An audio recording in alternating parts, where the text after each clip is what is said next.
সম্মানিত প্রিয় মুসল্লিয়ানে কেরাম, এরপর আল্লাহ রাসূল সাল্লাল্লাহু আলাইহি ওয়াসাল্লাম হাদিসের মধ্যে বলছেন, রাসূলুল্লাহ সাল্লাল্লাহু আলাইহি ওয়াসাল্লাম বলছেন, একদিন জান্নাত এবং জাহান্নামের মধ্যে ঝগড়া লাগছে।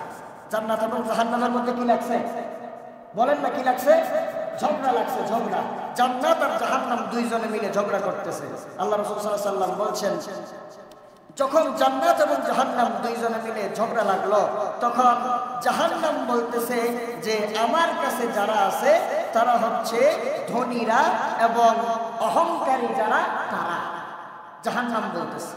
আর জান্নাত বলতেছে ওয়াকালাতিল জান্নাতু ফিয়া দুআফাউন নাস ওয়া মাসাকিনুহুম, আমার কাছে কারা আছে জানো? আমার কাছে হলো দুর্বল ব্যক্তি যারা তারা আছে, এবং আমার কাছে মিসকিন যারা তারা আছে। সুবহানাল্লাহ বলবেন। জাহান্নাম কি বলছে? আমার কাছে যারা আছে তারা হলো দাম্ভিক ব্যক্তি এবং ধনী ব্যক্তি।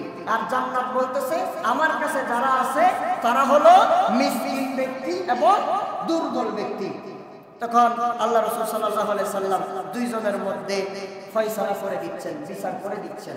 রাসূলুল্লাহ সাল্লাল্লাহু আলাইহি সাল্লাম বলছেন, আল্লাহ তাআলা বলছেন ফাকাদা বাইনাহুমা, আল্লাহ তাআলা তাদের উভয়ের মধ্যে বিচার ফয়সালা করে দিলেন। আল্লাহ তাআলা বলছেন ইন্নাকিল জান্নাতু রাহমাতি, ও জান্নাত তোমার মধ্যে তো আমার রহমত। সুবহানাল্লাহ বলেন। তোমার মধ্যে আমার রহমত, যাকে আমি রহম করি। আর হামু বিকি মান আশাউ, আমি যাকে রহম করি, দয়া করি, তুমি জান্নাত তাকে দেওয়ার মাধ্যমেই তার উপর দয়া করি। সুবহানাল্লাহ বলেন। আর জাহান্নামকে আল্লাহ রাসূল সাল্লাল্লাহু আলাইহি ওয়াসাল্লাম বলছেন ওয়া ইন্নাকিন নারু আযাবি, আর জাহান্নাম তুমি তো হলো আমার আযাব, তুমি আমার কি?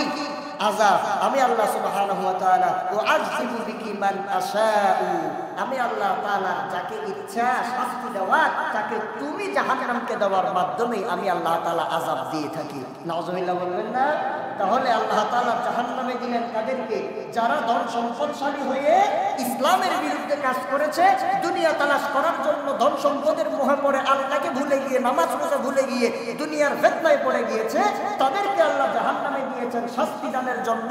আর যারা মুতাকাব্বির, যারা বারবার আল্লাহ তাআলার বিধানকে অমান্য করার মাধ্যমে অহংকার করে, গর্ব করে, এদেরকে আল্লাহ তাআলা জাহান্নামে দিয়েছেন শাস্তি দেওয়ার জন্য।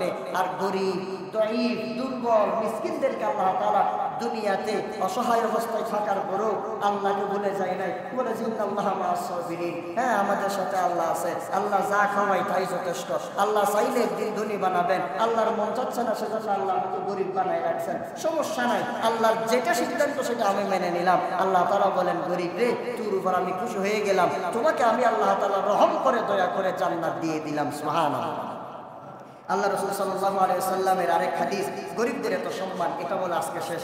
নবীজি সাল্লাল্লাহু আলাইহি ওয়াসাল্লাম বলছেন গরীবরা ধনীদের চাইতে 500 বছর আগে জান্নাতে যাবে।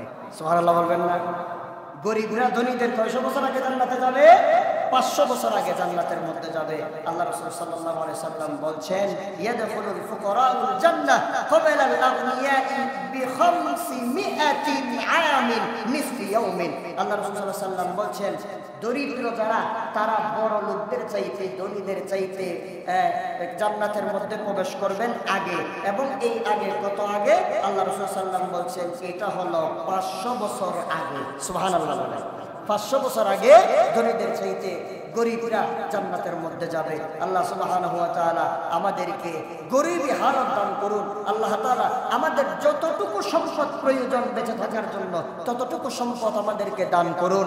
আল্লাহ রাব্বুল আলামিন এমন সম্পদ আমাদেরকে দান না করুন যে সম্পদের কারণে আমরা আল্লাহকে ভুলে যাব, যে সম্পদের কারণে নামাজকে ভুলে যাব, যে সম্পদের কারণে আমাদের মধ্যে অহংকার চলে আসবে, বড়ত্ব চলে আসবে। সেই সম্পদ থেকে আল্লাহ তাআলা আমাদের সকলকে দূরে রাখুন, বলি আল্লাহুম্মা আমিন। আরো জোরে বলেন আল্লাহুম্মা আমিন। আল্লাহ তাআলা আমাদেরকে তার নৈকট্যশীল বান্দা, আল্লাহ তাআলা আমাদেরকে তার জান্নাতি বান্দাদের মধ্যে অন্তর্ভুক্ত করে নিক। আমিন। ওয়া আখিরু দাওয়ানা আলহামদুলিল্লাহি রাব্বিল আলামিন। আসসালামু আলাইকুম ওয়া রাহমাতুল্লাহি ওয়া বারাকাতুহু।